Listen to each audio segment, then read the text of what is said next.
Good morning, children. This is the continuation of the evolution. Yesterday, you might have studied about the various theories of evolution, and then chemical evolution, biological evolution, and paleontological evidences to support the life existence in Earth, and geological timescale also. Today, we are going to see about the evidences. So, still more evidences we are going to. So, part 3.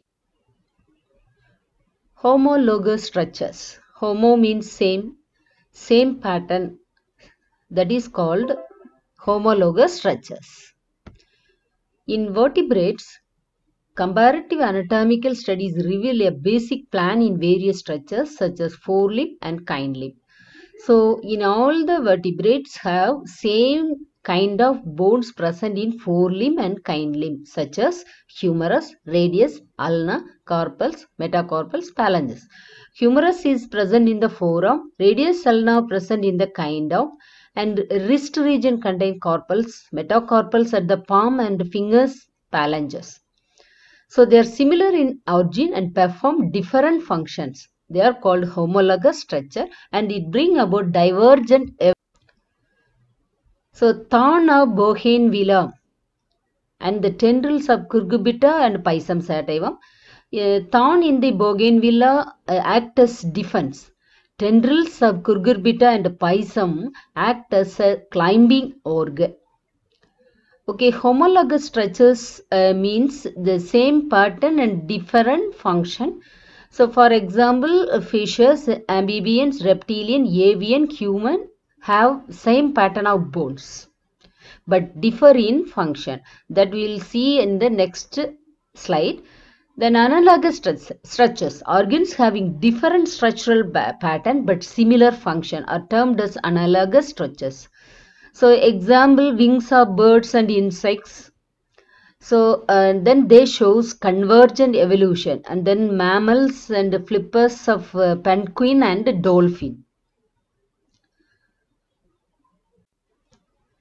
So these first two pictures showing the homologous organ in animals, monkey, pig, horse, rat.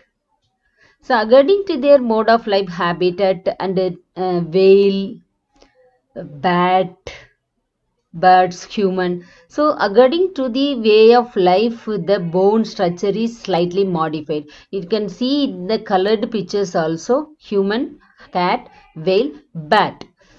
Though according to their mode of life, they are differ. And then thorn act as defense and tendril act as climbing in. They shows a divergent analogous structures. So octopus, eye of octopus and human eye, they are structurally similar but differ in function. They are structurally dissimilar and same function. So like that, the wings of bat, wings of birds, wings of insect, structurally dissimilar and functionally same. So that is called analogous. Dolphin and penguin fins. Then root modification of sweet potato and stem modification of potato are considered as an analogous organ. Both are serving as storage food. Then vestigial organ, no use to the possessor but not necessary for their existence. They are called vestigial organ. They are considered as a remnant structures. They are well developed and functional in ancestor but disappeared in course of evolution. Appendix is the remnant of cecum. Vestigial organs. So in this picture you can see the variety of vestigial organs, muscles to move ear, nictitating membrane, pointed canine, third molar, vermiform appendix, caudal vertebrae, segmental muscles, mammae on male, hair on body. So these are some vestigial structures. here also given.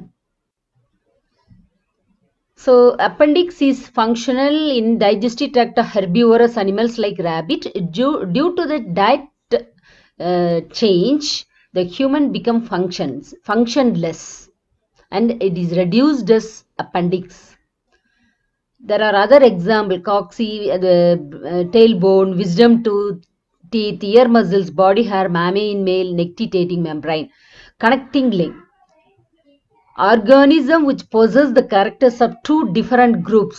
It is a transitional stage are called connecting link. அதாவது ரெண்டு group, ரெண்டு phylum வச்சுக்கோங்களேன், ஃபிஷ்ஷும் ஃப்ராகுக்கும் இடையில ரெண்டு கேரக்டரும் உள்ள some animals are there. That is a transitional stage. அதாவது ஒரு group of phylumத்திலிருந்து இன்னொரு group மாறும்போது நிறைய intermediate animals will be developed. So such a link is called connecting link. So you can see some connecting links. So this is the connecting link between reptile and birds, Archaeopteryx. The name is Archaeopteryx. So it shows both the characters. So wings, claws, and toothed beak. இதெல்லாமே எதை மாதிரி இருக்கு அப்படின்னு சொன்னேன். Reptilian character, long tail with many vertebrae, இதெல்லாமே tail reptilian character. Wings alone avian character. அடுத்தது கீழே உள்ள பாருங்க, Seymouria. It's a connecting link between amphibia and reptile. Echidna, spiny anteater, reptiles and மேமல்ஸ்க்கும் இடையில உள்ள ஒரு அனிமல் இது.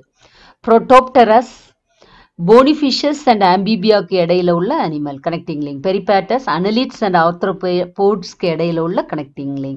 So these are the some animals still in living. So Archaeopteryx is not, but those lungfish, Seimuria, Ecdina, Peripatus, all are still living. They are called as living fossils. This is showing their connecting link. Atavistic organs, sudden appearance of vestigial. So many vestigial organs we have studied in earlier. So it was sudden appearance of the highly evolved organism, that is called atavistic. So presence of tail in human baby is an atavistic organ.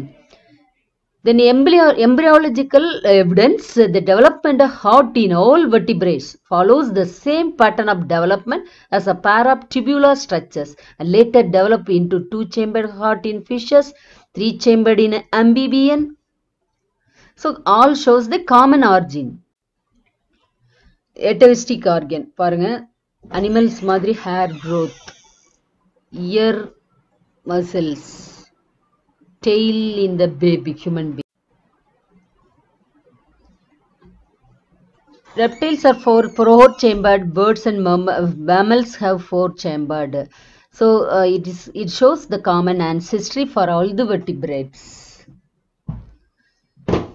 During their embryonic development, they pass through the stages of lower animal. Ernest van Haeckel states a biogenetic law. Phylogeny recapitulate the evolutionary history of the race. Ontogeny recapitulate by phylogeny. So embryonic stages of the higher animals resemble the adult stage of its ancestor. So that is the common, it shows the common appearance of pharyngeal gill slits, yolk sac, appearance of tail in human embryos are some of the example. And shows structural similarity among themselves. Embryos of fish, salamander, tortoise, chick and human start life as a single cell. The zygote, cleavage, blastula, gastrula and triploblastic. It indicates all the above animals have evolved from a common ancestor. So embryological evidence, you can see then we cannot identify this is fish, this is bird, this is human. So they are all comes from the single cell cleavage, gastrula and etc. So below that an organ formation, பாத்தீங்கன்னா orangutan, chimpanzee, gorilla, பாருங்க a slight difference in that. கடைசில இருக்கிறது man. Comparative embryology, the gill slits, pharyngeal pouches. So இதெல்லாமே வந்து காமனாக இருக்குது. ஃபிஷ்ஷுக்கு, ரெப்டைலுக்கு, பேர்டுக்கு, ஹியூமனுக்கு. Tail bone and all. So embryological evidences in heart anatomy, the basically a tubular like structure. It was elongated and formed 2 chamber in fishes, 3 chambered in amphibian, partially divided in reptilian. In aves and mammals, it was completely divided into 4 types. So we cannot, so it shows the common ancestry. Molecular evidences. So sequence composition of molecules such as DNA, RNA and proteins. It uses principles of evolutionary biology and population genetics to explain pattern in the changes of molecules.